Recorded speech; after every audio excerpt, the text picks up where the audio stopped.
kubwa, tumemwongezea mkataba mchezaji wetu Elie Mpanzu Kibisawala Volcano.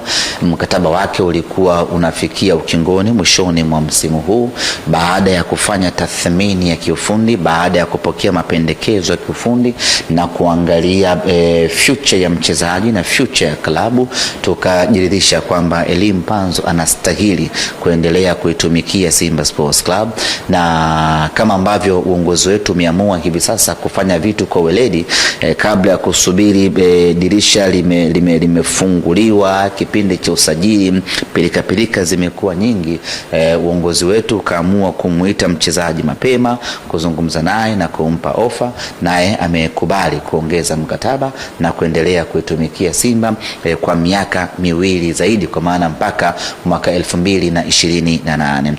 Tunao furaha kubwa sisi wana Simba kuona ya kwamba tumefanikiwa kubakisha kipaji halisi cha mpira, kwa maana Elie Mpanzu.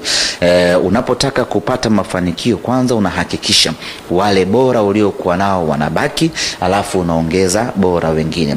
Mpaka sasa tumeshamuongeza mkataba Elie Mpanzu, tumeshamuongeza mkataba Rushaine De Reuck, tumeshamuongeza mkataba Yusuf Kagoma. Hii ni kusema ya kwamba tayari hawa watatu tuna uhakika nao kwa msimu unaokuja.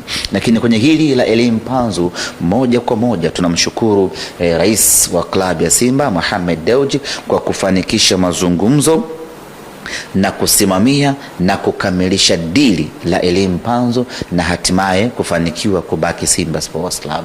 Yeye ndiye ambaye alipambana kipindi kile anakuja kwa mara ya kwanza, vita ilikuwa kubwa na klabu yake ya IS Vita Club.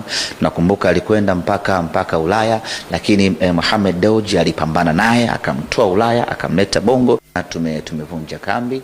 Wachezaji ambao wameitwa kwenye timu ya taifa wameelekea kwenye timu ya taifa, na sisi tunawatakia kila la kheri wachezaji wetu wote ambao wameitwa kwenye timu ya taifa. Nixon Kibabage, mzee wa kujitutumua, Yusuf Kagoma, Morris Abraham na wengine ambao sijawataja ambao wamejumuishwa kwenye timu za taifa mbalimbali. Tunawatakia kila la kheri katika majukumu yao. Tunawaambia nguvu wanaitumia Simba Sports Club wakaiongeze maradufu kwenye timu ya taifa. Tunataraji kwa mapenzi yake Mwenyezi Mungu tutarejea tena mazoezini ifikapo siku ya Alhamis ya wiki hii, kwa maana ya kwamba mapumziko yetu ni ya siku 4 kutoka leo Jumatatu, Alhamis, Mungu akijalia tunarejea tena katika uwanja Mo Simba Arena kuendelea na program ya mazoezi kuelekea mechi nyingine za ligi kuu, ambapo tuna mchezo tarehe 2 ya mwezi wa 4 dhidi ya Coastal Union kutoka